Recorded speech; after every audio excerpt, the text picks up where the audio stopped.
সকলে দুরূদ শরীফ পড়ি। আল্লাহুম্মা সাল্লি আলা মুহাম্মাদিন ওয়া আলা আলি মুহাম্মাদ কামা সাল্লাইতা আলা ইব্রাহিম ওয়া আলা আলি ইব্রাহিম ইন্নাকা হামিদুম মাজিদ। আল্লাহুম্মা বারিক আলা মুহাম্মাদিন وعلى آل محمد كما باركت على إبراهيم وعلى آل إبراهيم إنك حميد مجيد. بلغ العلا بكماله كشف الدجى بجماله حسنت الجميع خصاله صلوا عليه وآله. আলহামদুলিল্লাহ, আল্লাহ পাকের অসংখ্য শুকরিয়া যে আল্লাহ পাক রব্বুল আলামিন আপনাদেরকে আমাকে আল্লাহর মসজিদে জিহাদ মাসের তৃতীয় জুমায় আল্লাহর মসজিদে আসা ও বসার তৌফিক দান করেছেন। এজন্য আমরা আল্লাহ তাআলার দরবারে লাখো শুকরিয়া জ্ঞাপন করি। আলহামদুলিল্লাহ। সম্মানিত প্রিয় উপস্থিতি, আমি আপনাদের সম্মুখে সূরাতুল হুজুরাত এর 12 নম্বর আয়াত তেলাওয়াত করেছি এবং নবী করিম সাল্লাল্লাহু আলাইহি ওয়াসাল্লামের হাদিস, অসংখ্য হাদিস থেকে একটি হাদিস পড়েছি। আল্লাহ তাআলা চাইলে এই আয়াত ও হাদিসের উপর সংক্ষিপ্ত আলোচনা করব। আমার তৌফিক ইল্লা বিল্লাহ। সম্মানিত প্রিয় উপস্থিতি, আমাদের গত জুমার আলোচনা ছিল গীবত কাকে বলে, গীবত কত প্রকার, কি কি, এই বিষয়ে আলোচনা হয়েছিল। কিন্তু আলোচনা আমাদের শেষ হয় নাই বিদায় আমরা আবার আমাদের পরস্থান থেকে আমরা আবার আজকে আলোচনা করব ইনশাআল্লাহ। তাহলে আমরা প্রথম জেনে নেই, আমাদের আগের কথা স্মরণ করি যে গীবত কত প্রকার। আমাদের স্মরণ আছে গীবত কত প্রকার বলছিলাম, গীবত কত প্রকার বলছিলাম, 4 প্রকার। কত প্রকার বলছিলাম? গীবত 4 প্রকার। এক নম্বর হচ্ছে গীবত বিল লিসান, জবানের মাধ্যমে গীবত হয়। 2 নম্বর বলেছিলাম আল গীবত বিল ইশারা, ইশারার মাধ্যমে গীবত হয়। 3 নম্বর বলেছিলাম আল গীবত বিল কিতাব, মানে লেখার মাধ্যমে গীবত হয়। 4 নম্বর বলেছিলাম আল গীবত বিল কলবি, অন্তরের মাধ্যমে গীবত হয়। যাই হোক, এই বিষয়ে যে আলোচনা করেছি এটা আমরা করব না। আমাদের পরবর্তীতে আলোচনা হবে গীবতের কি কি ক্ষতি হয়, গীবত করলে কি কি ক্ষতি হবে। আমি যে গীবত করলাম, আমার এই গীবতের কারণে মানুষের কি ক্ষতি হলো, আমার কি ক্ষতি হলো, এই বিষয়ে আলোচনা হবে ইনশাআল্লাহ। তাহলে প্রথম আমরা জানি গীবত কি জিনিস। এটা তো বলেছিলাম অনুপস্থিত উপায়ে কোনো কিছু বলা, যদি সে কষ্ট পায় এটাকে গীবত বলা হয়। যাই হোক, গীবত জিনিসটা হচ্ছে এরকম, আমরা গীবত বলতেও ভালোবাসি, শুনতেও ভালোবাসি। একজনের নামে গীবত আমরা বলতেও যেরকম পছন্দ করি, আমরা শুনতেও এরকম পছন্দ করি। কিভাবে? আমাদের সঙ্গে যখন কাজচুনি হয় বা কোনো কাজচুনি হয়, কাজচুনি হলে আমরা কি করি? কাজচুনি কিন্তু মজা হয়। কাজচুনি জায়গার মধ্যে যদি কাজ হয় কিন্তু মজা লাগে, কিন্তু কাজচুনির পর যখন আমাদের এই পরিস্থিতি যখন শেষ হয়ে যায়, পরবর্তীতে বোঝা যায় যে আপনি যে জায়গার মধ্যে কাজচুনি ছিলেন এর পরবর্তীতে তার অবস্থা কি হয়েছে, সিরিয়াস হয়ে যায়। ঠিক তেমনি আমরা গীবত করি, গীবতের মধ্যে কিন্তু মজা পাই, কিন্তু মজা পাওয়ার পরে ক্ষতি হয়। যেমনি ভাবে আপনি কাজচুনি অবস্থায় যখন মজা পান, ঠিক তেমনি ভাবে কাজচুনি শেষ হয়ে গেলে আপনি বুঝতে পারেন আপনি কেন কাজছিলেন, এত কাজচুনি কি দরকার ছিল। যাই হোক, আমরা এখন জানবো গীবতের ক্ষতি কি কি, কি করলে গীবত হয়, আর গীবতের শাস্তি কি কি শাস্তি। গত জুমায় বলেছিলাম আমাদের গীবত করার কারণে আমাদের নেক আমল নষ্ট হয়ে যায়। আমি যে আয়াত তেলাওয়াত করেছিলাম সূরাতুল হুজুরাতের 21 নম্বর আয়াতের মধ্যে আল্লাহ তাআলা বলেন, তোমরা মানুষের গীবত করো না, যদি মানুষের গীবত করো তাহলে তুমি তোমার মৃত ভাইয়ের বুঝতে গেলা। আমি আপনি কি তোমার মৃত ভাইয়ের বুঝতে গেতে পারবো?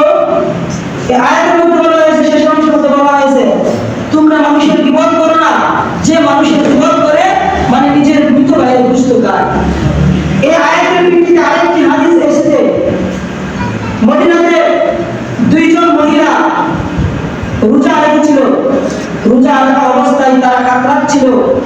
তখন সাহাবায়ে কেরাম নবী করিম সাল্লাল্লাহু আলাইহি ওয়াসাল্লাম তার কাছে আওয়াজ করলেন, ইয়া রাসূলুল্লাহ, দুইজন মহিলা রোজা রেখে মদিনাতে কাটাচ্ছে।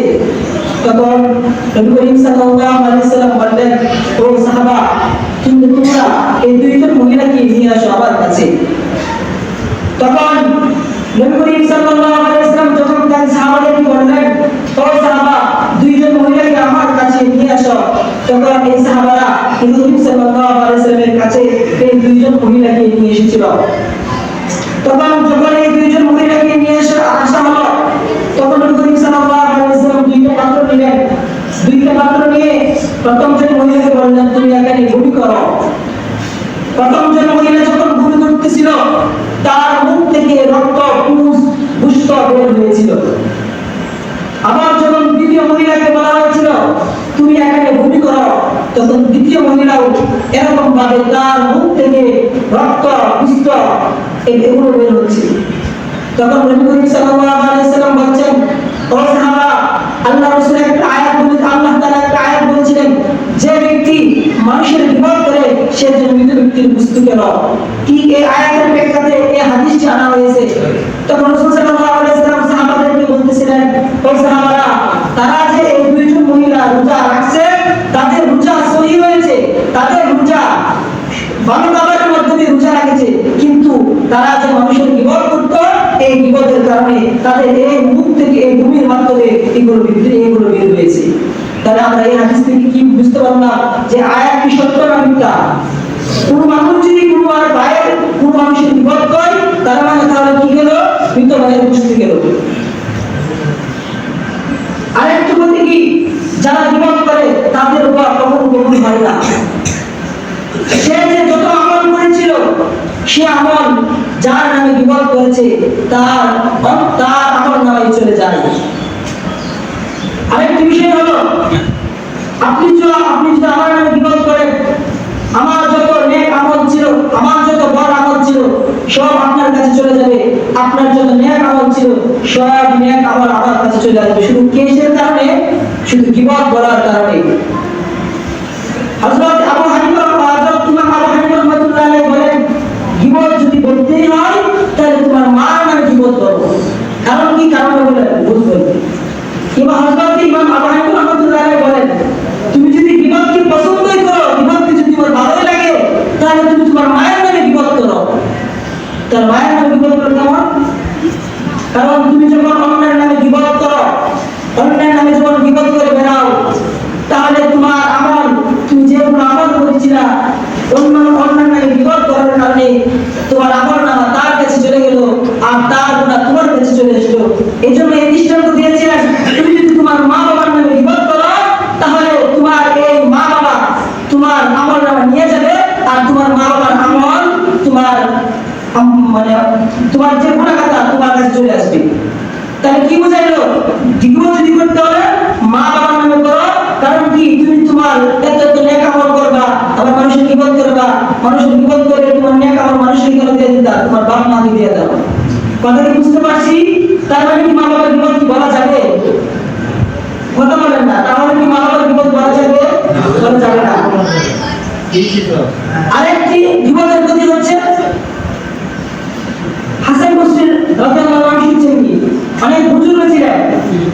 উনি বলেন, কোন মানুষ যখন বিপদ করে, কোন মানুষ যখন তোমার নামে বিপদ করে, তাহলে তুমি তার জন্য মিষ্টি নিয়ে যাবা।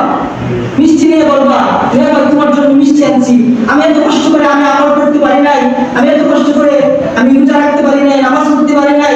তাহলে তুমি যে আমার নামে বিপদ করছো, তুমি বিপদ করার কারণে তোমার আমল যা ছিল, যে যা ছিল, সব আমার কাছে চলে এসেছে।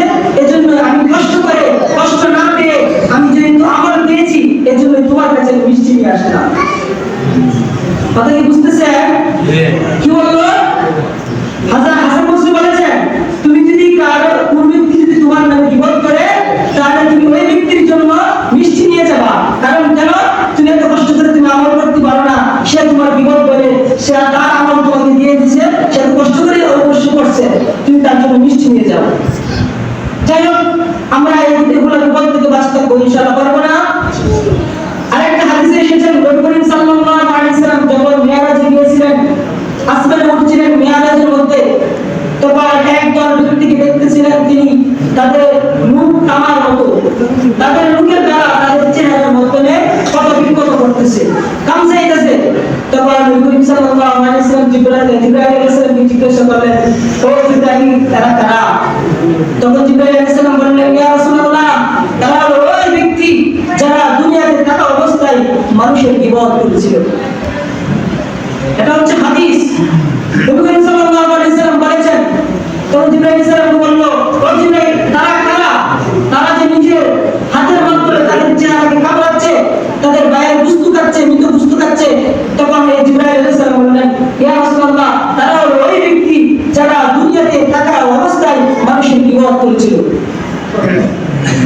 যাই হোক, আল্লাহ তাআলা আমাদেরকে এই গীবত থেকে রক্ষা করুন, বলেন আমিন। যাই হোক, এখন আমরা জানলাম গীবতের কি কি শাস্তি। এখন কখন কখন গীবত করা যাবে এটা তো জানা দরকার। কখন কখন গীবত করা জায়েজ? এক নম্বর হলো ন্যায্য বিচার। আপনি ন্যায্য বিচার কখন করার ক্ষেত্রে আপনি যদি কারণ নামে নালিশ দেন বা কারোর বিরুদ্ধে কথা বলেন আদালতে, আপনার ন্যায্য পাওনা পাওয়ার জন্য, তাহলে ওই ক্ষেত্রে গীবত করা জায়েজ। কথা বুঝতে পেরেছি? দুই নম্বর হলো কাউকে অপরের প্রতি থেকে যদি কারো পক্ষে কোনো কথা বলেন তার বিরুদ্ধে, তাহলে এটাও জায়েজ। কিভাবে?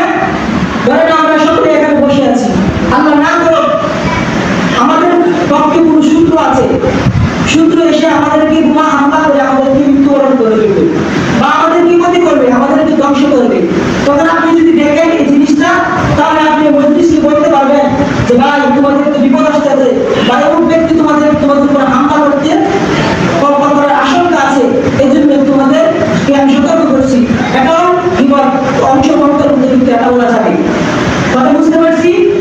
আরেকটি হলো, আপনি আপনার ছেলে মেয়ে পড়াশোনা করে না বা উস্তাদের কাছে যে সে পড়াশোনা করে না, এই ক্ষেত্রে যদি উস্তাদের কাছে যদি সে নালিশ দেয়, উস্তাদ যদি তার বাপ মার কাছে ছেলে পড়াশোনার জন্য নালিশ দেয়, তাহলে এটা জায়েজ।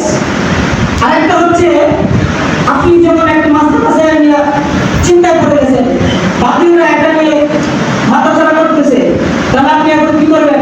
আপনি এটাকে যাচাই বাছাই করার জন্য যদি ভালো অভিজ্ঞতা মানুষের কাছে বলতে পারেন, এটাও জায়েজ। তাহলে বুঝতে পারলাম কখন কোন গীবত বলা জায়েজ, বুঝতে পারলাম। যাই হোক, আরেকটি ঘটনা, দারুল উলুম দেওবন্দ ক্লাসের মধ্যে, 3 ক্লাসের মধ্যে সৈয়দ আশরাফ মাদানী রহমাতুল্লাহ আলাইহি তিনি একদিন ক্লাসের ছাত্রদেরকে নিয়ে ক্লাস করতেছিলেন, তিরমিজির ক্লাস করতেছিলেন। সিয়াসি তার কিতাবের মধ্যে একটি কিতাব আছে তিরমিজি শরীফ। এই কিতাবের যখন তিনি ক্লাস করতেছিলেন ছাত্রদেরকে নিয়ে, তখন তিনি একটি ঘটনা বলেছিলেন, তো ছাত্ররা শুনো, হিন্দুস্তানের একটি ফ্যামিলি ছিল, সেই ফ্যামিলিটা অত্যন্ত ভালো ফ্যামিলি ছিল, প্রত্যেকটি মানুষ আল্লাহ মানুষ ছিল, কিন্তু এই ফ্যামিলিটার নাম দেওয়া হয়েছিল বিসমিল্লাহ ফ্যামিলি।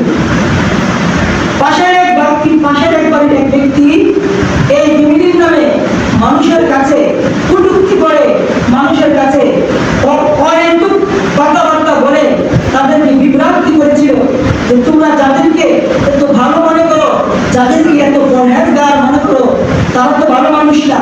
কারণ কি?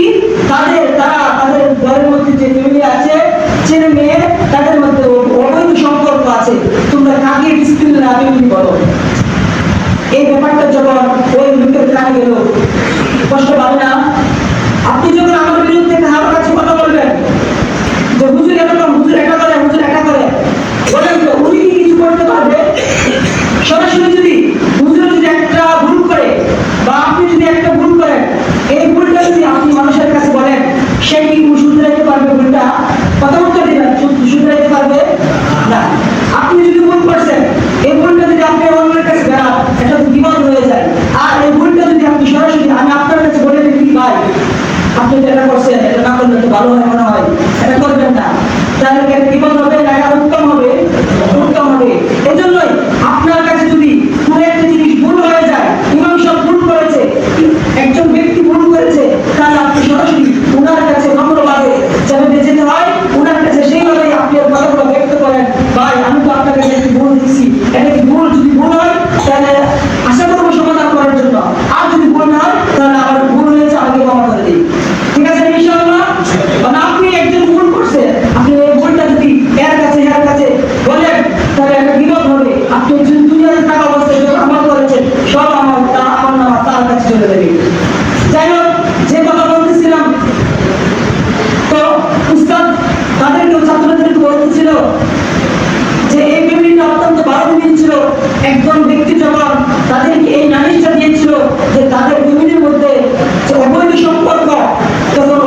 কানে যখন গেল যে এই ব্যক্তিটা অমুক ব্যক্তি তার নামে মানুষের কাছে বিভ্রান্তি সৃষ্টি করতেছে, সে নাকি খারাপ, তাদের ফ্যামিলি নাকি খারাপ, তখন তিনি কষ্ট দিয়ে বললো ইন্নাল্লাহ মা'আস সাবিরিন।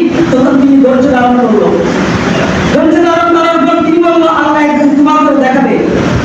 এই কথা বলার পর কিছুদিন পর দেখা গেল যে ব্যক্তিটা ওই ফ্যামিলির নামে বদনাম করেছিল, ওই ফ্যামিলির নামে বলেছিল যে ছেলে মেয়ের অবৈধ সম্পর্ক। আল্লাহ কি কুদরত দেখেন, কিছুদিন পর শোনা গেল যে যে ব্যক্তিটা এই ভালো ফ্যামিলির নামে মানুষের কাছে বিভ্রান্তি করেছিল, ওই ফ্যামিলির মধ্যে ছেলে মেয়ে সম্পর্ক করে অবৈধ বাচ্চা সন্তান হয়ে গেছে। এই কিসের ফল? আপনি যখন আমাকে মিথ্যা অপবাদ দিয়েছেন, আমার নামে যখন বিবাদ করেছেন, আমি যখন আল্লাহর কাছে প্রার্থনা করেছিলাম, এই প্রার্থনা আল্লাহ কবুল করে আল্লাহ তাআলা আমার জায়গার মধ্যে তোমার বদলা দিয়ে দিয়েছে। যাই হোক, এজন্যই আমরা যখন দুইজন তিনজন একসাথে বসি, মানুষের বিপদ করবো না। বিপদ করলে কি লাভ হবে? এজন্যই বিপদ থেকে বাঁচা থাকার কিছু উপায়। কিভাবে আমরা বিপদ থেকে বেঁচে থাকবো? এক নম্বর হচ্ছে আল্লাহকে ভয় করবো। তার মনের মধ্যে যদি আল্লাহর ভয় থাকে, তাহলে তার মুখ থেকে কখনো বিপদ আসবে না। দুই নম্বর হচ্ছে নিজের জিহ্বাকে হেফাজত করবো। আমি যদি সকাল থেকে আমার জিহ্বাকে হেফাজত করি রাত পর্যন্ত, তাহলে আমার মুখ থেকে কখনো কারো বিপদ আসবে না। তিন নম্বর হলো নেক সঙ্গী মানুষের সাথে চলতে হবে। আপনি দেখছেন তার চরিত্র ভালো না, শুধু মানুষের বিপদ করে বেড়ায়, তার কাছে যাওয়া যাবে না। ভালো ভালো মানুষের কাছে যেতে হবে। 4 নম্বর হলো তাওবা করা। আপনি জীবনে যা করেছেন তা আল্লাহর কাছে তাওবা করবেন। আল্লাহ, আমি জীবনে অনেক বিপদ করেছি। আপনি যদি যার নামে বিপদ করেছেন, যদি তার নাম মনে থাকে বা তাকে চিনতে পারেন, আপনি যদি তার কাছে বলেন ভাই আমি তো তোমার নামে অনেক বিপদ করেছি, তুমি আমাকে ক্ষমা করে দাও। আর যদি তার কাছে ক্ষমা চাওয়ার যোগ্য না মনে করবেন, যদি তার কাছে এইগুলো কথা বলেন, তাহলে সে আপনাকে আরো আক্রমণ করবে। তাহলে আপনি তার কাছে বলা দরকার নাই, আল্লাহর কাছে নিজে বলেন ও আল্লাহ, আমি মানুষের নামে অনেক বিপদ করেছি, তুমি আমাকে রক্ষা করো, এবং যার নামে বিপদ করেছি তার থেকেও আমাকে রক্ষা করো। কারণ ইনশাআল্লাহ। আরেকটি হচ্ছে অন্যের দোষ খুঁজাখুঁজি না করা। আমরা কারো দোষ খুঁজবো না, আমি অন্যের দোষ খুঁজার আগে আমি চিন্তা করবো আমার ভিতরে এটা আছে কিনা। আমি যখন মানুষের ফ্যামিলি সম্পর্কে কথা বলি, তখন আমি চিন্তা করবো আমার ফ্যামিলি সম্পর্কে, আমার ফ্যামিলিতে এগুলো আছে কিনা। আমি নিজেরটা চিন্তা করলে, কোনো ব্যক্তি যদি নিজের ফ্যামিলির কথা চিন্তা করে, তাহলে কোনো সময় তার অন্য ফ্যামিলির কথা মনে আসবে না। আরেকটি হলো আপনি বেশি বেশি কোরআন তেলাওয়াত করবেন, আল্লাহ তাআলার জিকির আজকার করবেন। আল্লাহ